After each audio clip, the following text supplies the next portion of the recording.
Thank you for joining us. I'm Brad Claunch. And I'm Quinn Tran. The Chickasaw Press has published several award-winning books over the years about Chickasaw people, their history and heritage. We want to share with you a newly published book. It's the sequel to a popular Chickasaw children's book. Rabbit liked to be close to the river where he could always get a cold drink of water. Glenda Galvan is a tribal elder and traditional storyteller as well as an author. She helped compile the traditional stories that are in this book. It's the second volume of Chickasaw Stories, Shared Voices. She knew right away while composing the first volume that a second book would be needed to share the Chickasaw stories that have been passed down for generations.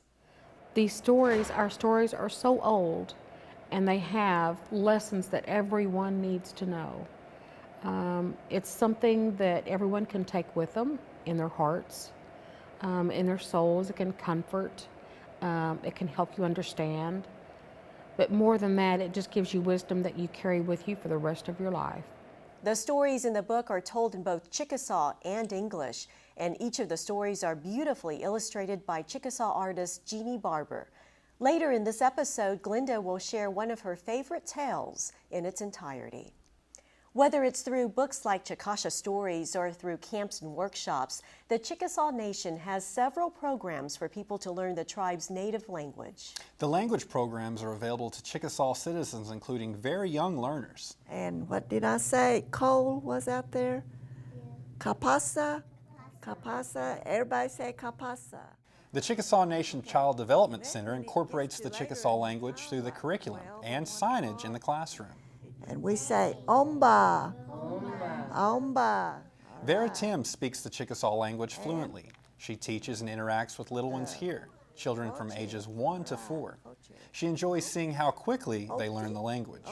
One of the little boy that's in preschool was speaking in Chickasaw, naming all the utensils, like fork, spoon, knife, and all that in Chickasaw.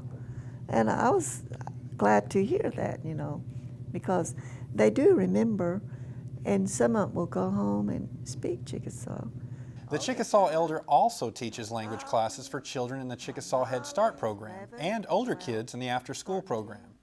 Winter in Oklahoma can mean really anything in terms of weather conditions. It can be sunny one day and snowing the next. There's a team ready for just about anything. I love my job. It's fun. It's fun and it's exciting, and you meet new people all the time, so I love it. She's one of the people who help provide valet service at the Chickasaw Nation Medical Center in Ada, Oklahoma. The valet service is free, year-round, rain or shine. Just pull up and your car will be parked for you at no charge. It's a service that makes it very convenient for patients, their families, and other visitors to the medical center. The Chickasaw Nation Medical Center provides high-quality health care to Native people. And the state-of-the-art healthcare facility is attracting young Chickasaws to the field of medicine. At 16, Zephan Hawkins likes to set goals and reach them. I've been in Boy Scouts for probably 6 years. He spent the past couple of years working to earn Eagle Scout. I want to be an Eagle Scout because I noticed a lot of people aren't. I was excited after they told me I got it. It felt like a weight was lifted now since I finally achieved my goal in Boy Scouts. It took all those years, but it really is a good feeling to finally get Eagle Scout. The Chickasaw teenager is now spending his time working hard to do well in school. I go to Oklahoma Bible Academy, and it's in Enid, Oklahoma. Good grades matter to him, and what he's learning now sets a foundation for his future. Zephan wants to go to medical school.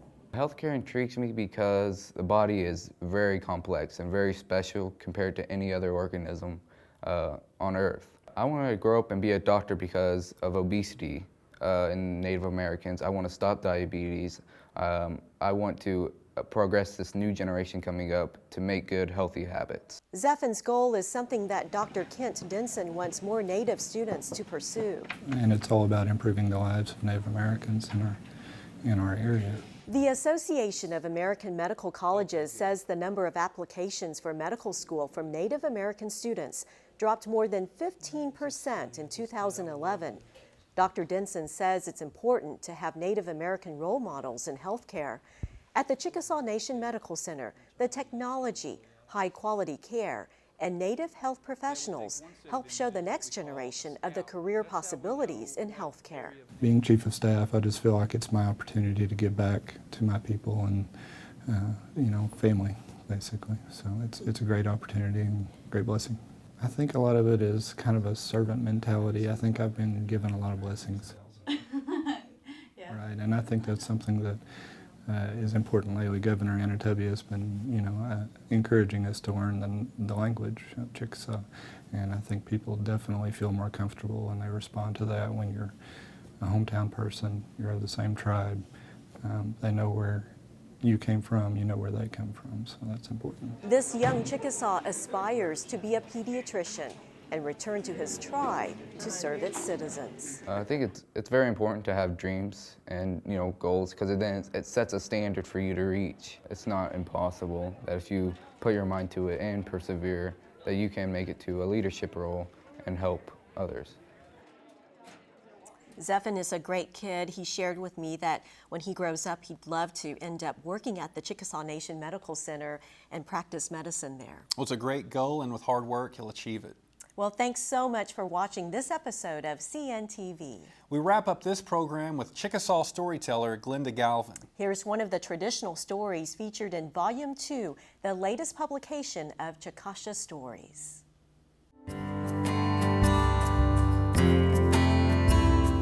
Long, long ago, a Bobanili was watching some of the children in the forest.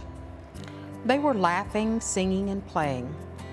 This pleased a Bobanili greatly until he remembered how many young Chickasaw children he had watched doing the same thing, only to watch them grow old and die. Their skin will wrinkle, their joints will ache, their teeth will fall out, and some will grow blind, he said. The young hunter's strength will fail them. The young women will lose their graceful steps. A Bobanili watched the children play with puppies, thinking, these too will grow old and feeble. The fragrant and beautiful flowers will fade, and the leaves on the trees will fall. He began to ponder the things he had created, wondering what he could do to keep them as cherished as they were at this moment. It was the fall season of the year. The sun was shining brightly, and the rays warmed all the earth. It was wind that carried the change a Bobanili knew was to come. Why, even the leaves would fall from their trees. It was wind who kept the children inside as he swirled around and around. The animals stayed burrowed inside their homes for days at a time as wind made his presence known. A Bobanili watched again as the children played without concern for anything he had pondered, and decided to make something new. I will create something so bright and colorful, even the old ones will enjoy it as much as the young children. I will give them something that will remain beautiful to look at, even as wind makes his presence. In fact, wind will be a part of their beauty. The old wise one will begin taking color from the blue sky, the green meadows, the glory of a sunrise, white from the corn, black from the infant's hair, a spot of golden sunshine, and the beauty of the flowers and changing leaves. He put them all in a large bag and took it to the children. As they opened the bag, thousands of colorful butterflies flew out of the bag. They fluttered around the children and settled on their hair. Then the butterflies left the children and surrounded the elders in the village. The old and the blind alike could feel the presence of something beautiful. The nectar the butterflies drank gave them a fragrance all their own. As wind carried them high up into the magnolias, sweeping them back down into the villages. Wind can still sweep up colorful leaves and butterflies, just as a Bobanili planned, sending them to the old and young alike, delighting all and bringing smiles. Explore Chickasaw.tv for more than 1,000 additional videos about everything Chickasaw. The people, the arts, citizen services, our vibrant history, And we have a brand new feature. Learn our language with lessons, stories, and games. Plus, don't miss these new stories on the next CNTV on Chickasaw.tv.